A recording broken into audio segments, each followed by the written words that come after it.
വളരെ പ്രധാനപ്പെട്ട ചില സർക്കാർ അറിയിപ്പുകളാണ് ഈ മണിക്കൂറുകളിൽ പുറത്തു വന്നിരിക്കുന്നത്. സംസ്ഥാനത്തെ 62 ലക്ഷത്തോളം വരുന്ന സാമൂഹ്യ സുരക്ഷാ ക്ഷേമനിധി പെൻഷൻ ഗുണഭോക്താക്കൾ, നിർമ്മാണ തൊഴിലാളി മേഖലകളിൽ നിന്നും പെൻഷൻ പറ്റുന്ന ഗുണഭോക്താക്കൾ, സർക്കാർ ജീവനക്കാർ, പെൻഷൻകാർ, സർക്കാർ സഹായത്തോടുകൂടി വിവിധ മേഖലകളിൽ നിന്നും ആനുകൂല്യം കൈപ്പറ്റുന്നവർ എന്നിവർക്ക് മുടങ്ങിക്കിടക്കുന്നതും കുടിശ്ശികയായിരിക്കുന്നതും ഇതോടൊപ്പം തന്നെ തനത് മാസത്തിലെ ആനുകൂല്യങ്ങളും വിതരണം ആരംഭിക്കുന്നു. സാമൂഹ്യ സുരക്ഷാ പെൻഷൻ ഗുണഭോക്താക്കൾക്ക് 3 മാസത്തിലെ കുടിശ്ശികയായ 4800 രൂപ വീതം സംസ്ഥാന സർക്കാരിന്റെ ഭാഗത്തു നിന്നും വിതരണം ആരംഭിക്കുന്നു. ഇതോടൊപ്പം തന്നെ ഫെബ്രുവരി മാസം മുതൽ തനത് പെൻഷൻ തുകയിൽ 100 മുതൽ 200 രൂപ വരെ വർധനവ് വരുത്തുമെന്നുള്ള ധനമന്ത്രിയുടെ ഏറ്റവും പുതിയ അറിയിപ്പ് കൂടി ഇപ്പോൾ എത്തിയിരിക്കുകയാണ്. നിർമ്മാണ തൊഴിലാളി മേഖലകളിലെ പെൻഷൻ വിതരണത്തിൽ കാലങ്ങളോളം കുടിശ്ശിക വരുത്തിയ സർക്കാർ പെൻഷൻ കുടിശ്ശിക ഒരു പരിധിവരെ തീർത്ത് വിതരണം ചെയ്തേക്കുമെന്ന് റിപ്പോർട്ടുകൾ സൂചിപ്പിക്കുന്നു. ഇതോടൊപ്പം തന്നെ അനധികൃതമായി പെൻഷൻ കൈപ്പറ്റുന്നവരെ പൂർണ്ണമായും ഒഴിവാക്കി പെൻഷൻ ചെലവ് കുറയ്ക്കും. സാമൂഹ്യ സുരക്ഷാ ക്ഷേമനിധി പെൻഷനുകളിൽ 100 മുതൽ 200 വരെ വർദ്ധിപ്പിക്കണമെന്ന ആവശ്യം ധനമന്ത്രിയുടെ പരിഗണനയിലുണ്ട്.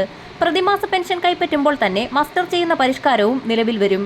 പെൻഷൻ വിതരണം ചെയ്യുന്നതിന് പണം കണ്ടെത്താൻ കഴിഞ്ഞ വർഷം ഇന്ധനത്തിനും മദ്യത്തിനും സെസ് ഏർപ്പെടുത്തിയതുപോലെ മോട്ടോർ വാഹന നികുതി, ഭൂനികുതി തുടങ്ങിയവയ്ക്ക് മേൽ സെസ് ഏർപ്പെടുത്തുന്ന കാര്യവും പരിഗണിക്കുന്നുണ്ട്. നാളെ രാവിലെ 9 മണി മുതൽ കെ എൻ ബാലഗോപാൽ തന്റെ 5ാമത്തെ ബജറ്റ് നിയമസഭയിൽ അവതരിപ്പിക്കുമ്പോൾ പെൻഷൻ കുടിശ്ശിക, പെൻഷൻ വിതരണം, പെൻഷൻ വർധനവ് ഇത് സംബന്ധിച്ചുള്ള സുപ്രധാന തീരുമാനങ്ങളോടൊപ്പം സർക്കാർ ജീവനക്കാർക്ക് 3 ഗഡു ക്ഷാമബദ്ധയും ബജറ്റിൽ പ്രഖ്യാപിക്കും. കഴിഞ്ഞ ബജറ്റിൽ 1 ഗഡു ക്ഷാമബദ്ധയാണ് ബാലഗോപാൽ പ്രഖ്യാപിച്ചത്. ക്ഷാമബദ്ധ പറഞ്ഞതിലേറെ നൽകുമെന്ന് ബാലഗോപാൽ ധനവകുപ്പിലെ തന്റെ വിശ്വസ്തർക്ക് സൂചന നൽകിക്കഴിഞ്ഞു. സാമ്പത്തിക വർഷത്തിന്റെ 3 പാദങ്ങളിലായിട്ടായിരിക്കും ക്ഷാമബത്ത ലഭിക്കുക.